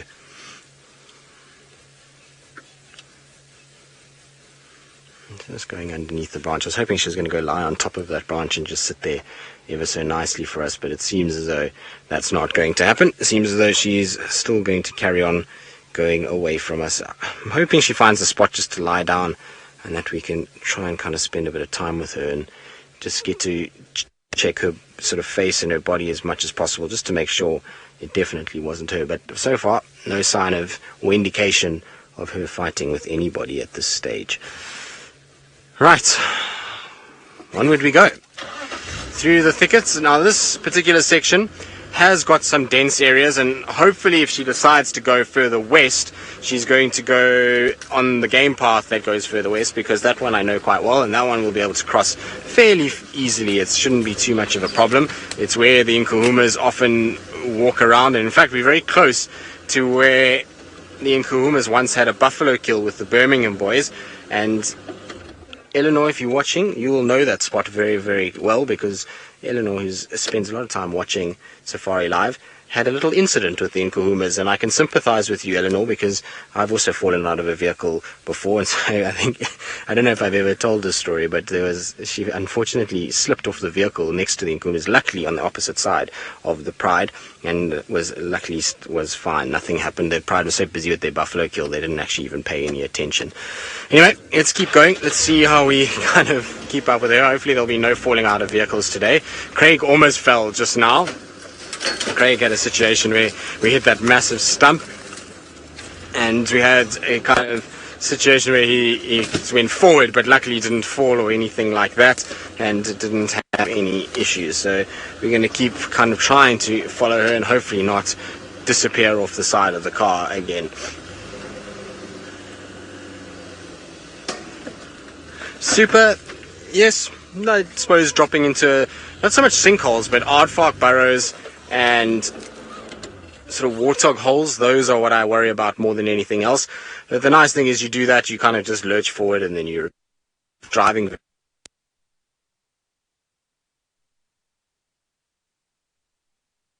Because that is... Oh my goodness, it's that sneaky hyena road that does that to you. Plenty gremlins there. Sorry about that, everybody. A lot of technical difficulties today. We're behind the damn wall now, trying to find Tingana, because we did actually have a very fresh leopard track, but it's been preserved quite nicely in between like an eroded area that no tire would ever be able to fit. It's so cool, but there's no other leopard tracks around. So I think it's a couple of days old, maybe from yesterday. But we just thought we'd come and have a little look around here and see what we can find. So we'll go down to the sort of wetland area. We keep checking nicely under all the trees for a sleepy leopard. No, nothing just yet. Might even find some small crocodiles, because they like it back here. Yes, I see movement in the water. What could it be, Liam? What could it be? The mudmen? Are the mudmen going to come out of here? Sewer rats? Could be lots of different things. Of course, I'm just joking. Is Rebecca talking? Because I can hear voices. I'm not hearing those voices, though. It wasn't. It's the birds. Okay, I'm just checking, because I know I lose comms down here all the time. Yes, Rebecca, I can hear you now. That sounds like one of the Scream movie. Oh, what was that? See, something is moving in there. It's terrapins. They are terrapins. VM, let me see if you can see this one. Where's my hand? My hand is not long enough. But basically, you see there's like this mini pool. Oh, it just went. There is where I'm talking. Every now and then, a little terrapin puts its head up. Now, this is a spot that both Tingana and Hosana like to move around. So, Karma, I don't think that... There we go, there's a terrapin. I don't think that both Tingana and Hosana are going to stick together. What's happening is it's Hosana following his dad around. And he often scent marks over the top of his scent marking. I've never seen anything like this before. It's amazing how tolerant Tingana is being. Because Hosana's being really sort of intrusive at the moment. And normally he wouldn't be sort of tolerated. So no little crocodiles living in here. Just a couple of terrapins. And amongst all the algae. And no leopards that I can see. So we can turn around.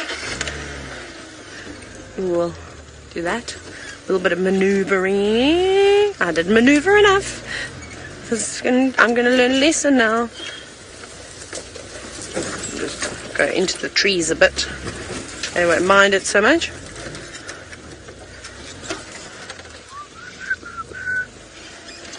Oh.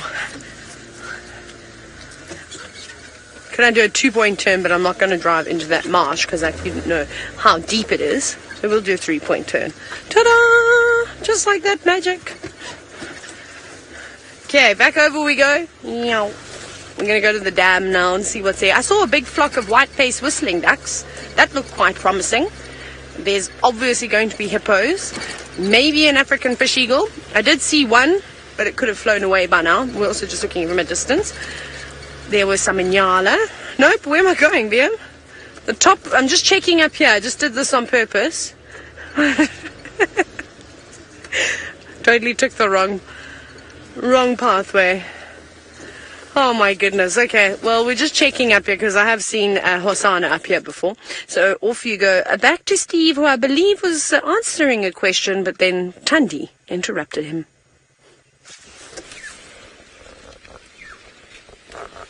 Yes, thanks very much. Mina wanted to know what feathers I'm wearing in my hat, but before I get to the feathers, we have found the conical pits of antlion larvae. Have a look at that. That is created by the very small and very space-age looking creature that lives inside. So what happens exactly, and the activity normally is in the morning, is an ant will fall in here, and the larvae is right in the bottom there. It's a very strange looking creature. And as the ant tries to climb up, it spits soil up onto the edge. Let's see if we can instigate him. Here we go. Did you see that? Look at that. There he is. He's busy spitting. He thinks he's caught an ant. Fantastic. He's trying to spit the soil out so that the ant falls down. And when the ant falls down, he will grab him in his jaws and devour him whole. Did you get that, Ferg? Fantastic. Normally I try 3 or 4 before I get one. Well, that was marvelous. Fantastic. So that is an antlion larvae. I'm not going to dig him out because that is just cruel. Okay, well, we're going to forget about my feathers for now. Let's go to Thandi, who is in the tree. Well, I don't know what Steve said, but anyway, we're sitting with Thandi, and she's sitting on top of a marula tree. So she's been ever so obliging and decided to jump up into a marula tree and give us a bit of a break from driving so much. Isn't that spectacular? That is the quintessential leopard shot. A leopard in a marula tree is as good as it can possibly get. Blue sky behind her.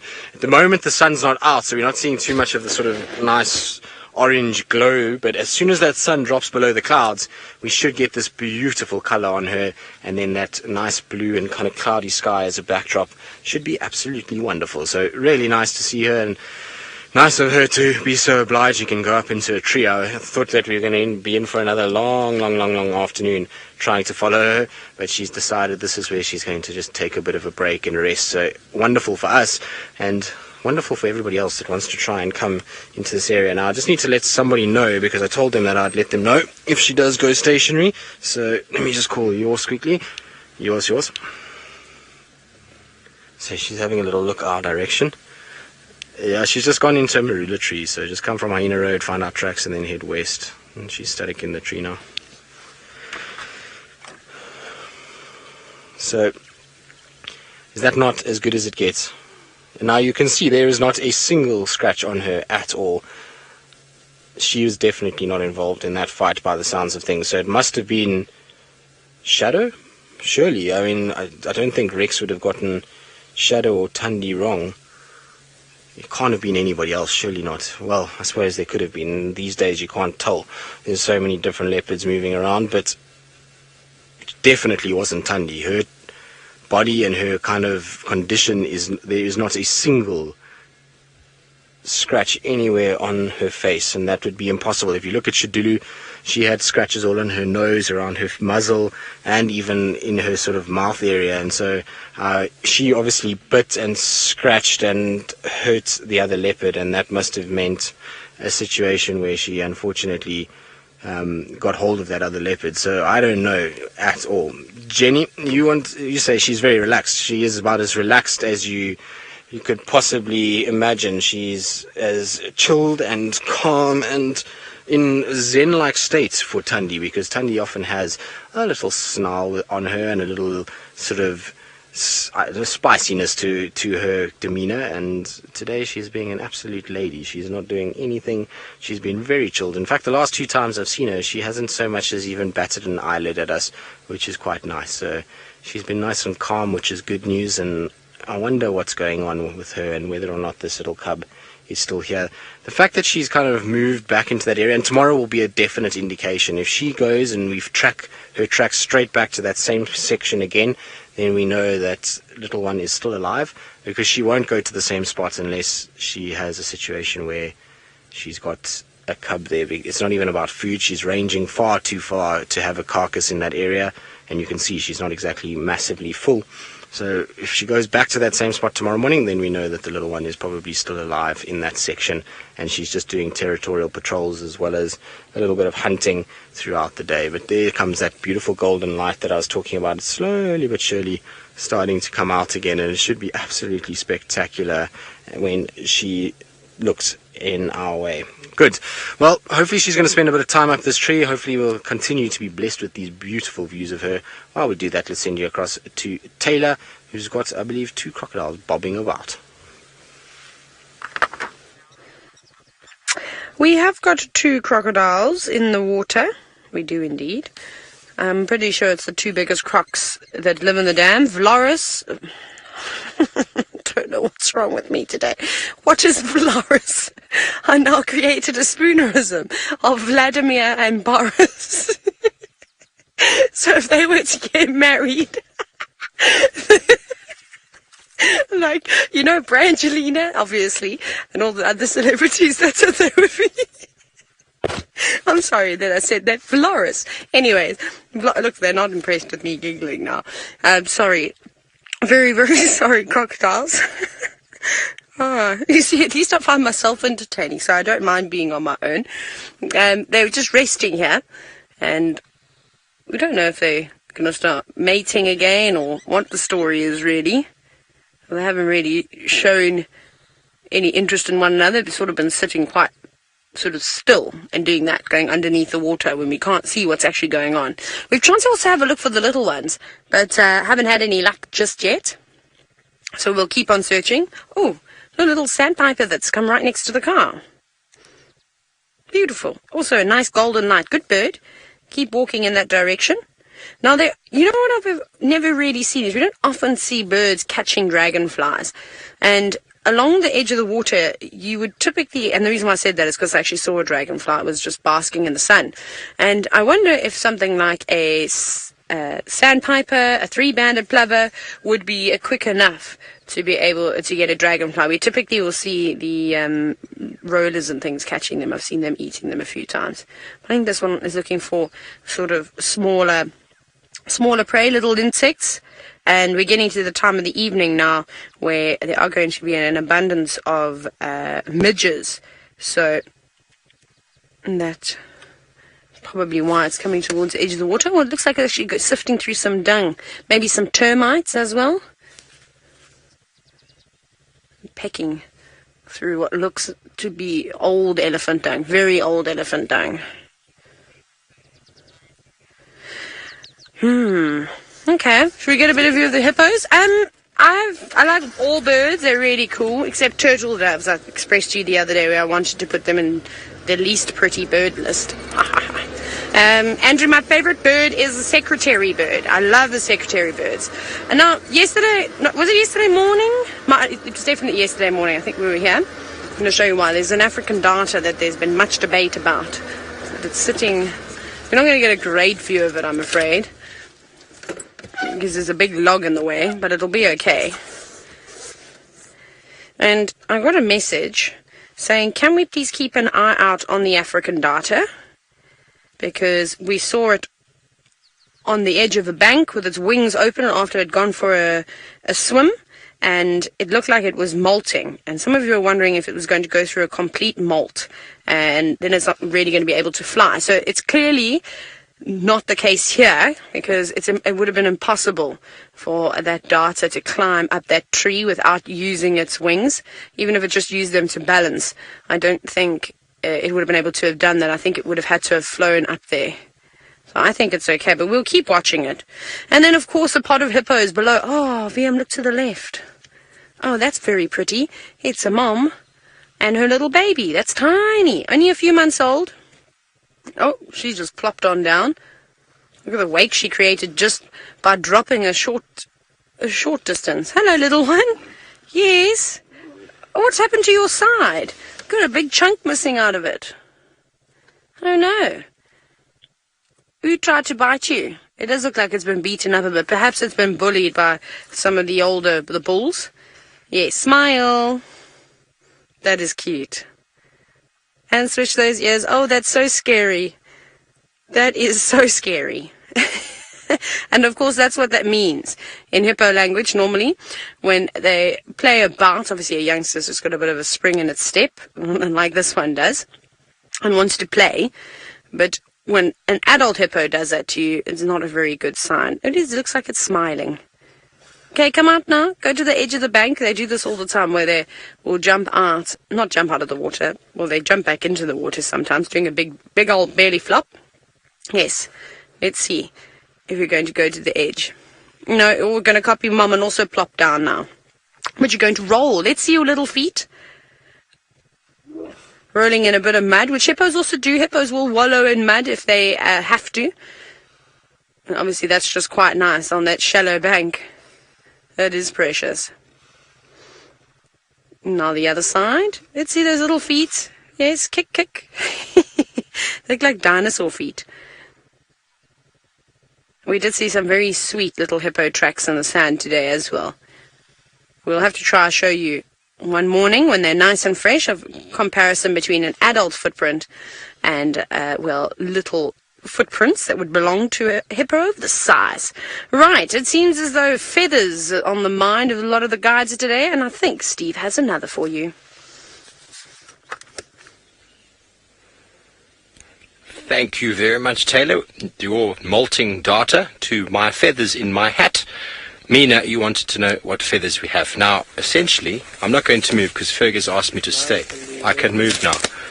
The brown one, I assume, is from a nightjar. Found it lying in the road. It's very, very camouflaged. Very, very sort of cryptically coloured to hide the bird and its camo in the daytime when it is resting. And the colourful one, I do believe, is from a lilac-breasted roller. And these are probably feathers either from the birds molting or just falling out at a certain time. But all birds will molt, some of them twice a year, some only once a year, all depending on what is going on with them. It's kind of like a car service, as I said this morning. They need to redo all their feathers every now and again so as to maximise the energy efficiency in flight. I hope that answers your question. We are still on our movements. The tracks of that male leopard seem to have gone north. We lost sight of it. We are now looping back down south and then slowly meandering back towards camp. And who knows what we will find along the way. But feathers are always quite a favourite for lots of people. But let's quickly go to Thandi. Every time.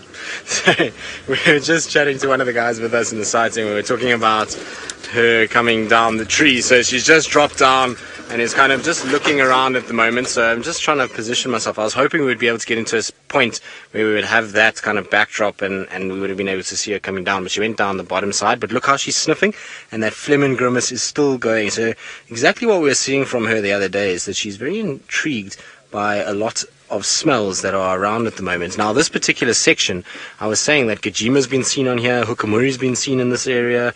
No other females, though, as far as I know. So I wonder what she's sniffing out and what's actually going on with Thandi at the moment. It would just be nice to know if she's got the little one still or what's happened there. I think the only way we're going to be able to tell is just by trying to follow her as much as possible in the course of the next few days. We've got an opportunity now that she's around this area and that she's kind of been moving about, and so maybe, just maybe, we're going to be able to sort of get into a point where we're going to be able to kind of follow what's going on and work out what's going down with her little one and what sort of Thandi's behavior actually means. Anyway, it's nice to have her though at this stage. Scent marking again, so let's see where she takes us. I think she's going to take us back to where we started this morning, which is back to basically camp itself. So that's where we're kind of heading. It's going to be a rough ride to get there, but we'll eventually get there and it will be all okay. Nice of her to pose for a bit, wasn't it? She's so beautiful when she's up in the trees, and she's got such a rich gold coat. It's a very, very pretty leopard. Still one of my absolute favorites of all the leopards I've seen. I enjoy spending every second that I can with Thandi, and it's why we put so much effort in. I know a lot of people probably wonder why we sit and every day we try and find the same leopard, and you'd think that we would get to a point where we would probably want to try and find other leopards, but for me, I don't know, I could spend time with Thandi every single day. I'm happy to go and track her, and I know that with her, the problem is that even if I try and find her every single day, the chances of finding her every single day are pretty much zero. She's one of those cats, when she doesn't want to be found, she will make sure that she's not found. So hopefully this is going to be a sign of more sightings to come after a sort of hiatus with her where we've hardly seen much from her. It will be nice if she's going to spend a little bit more time in this particular area.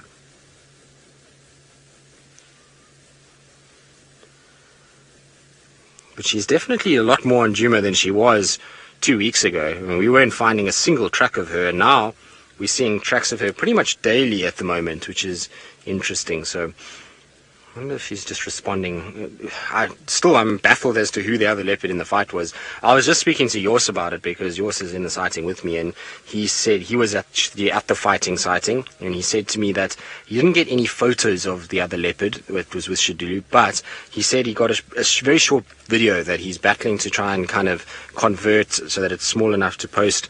And then once he's got the video right, he'll send it to us, and we'll be able to then ID exactly who that other leopard was. And it might be another mystery little female in the area, or it could be Shadow. If it's Shadow, I'll be more excited than I think if it's anybody else, because just she'll be kind of out of nowhere.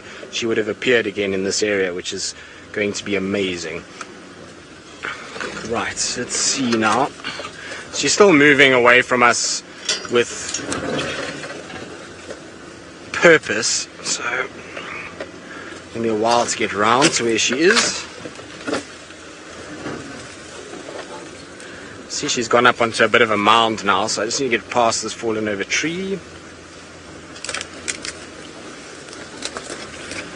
Don't think Rusty's going to be the same as when we took it out this afternoon, that's for sure. Right, so let's try and get through all of these thickets, try and get back to where Thandi is, and while we do that, let's send to Taylor, who's chilling with her hippopod at Chitwa. We are just chilling with our hippos. We don't have our feet up like you did earlier today, but we are watching them. They are so precious.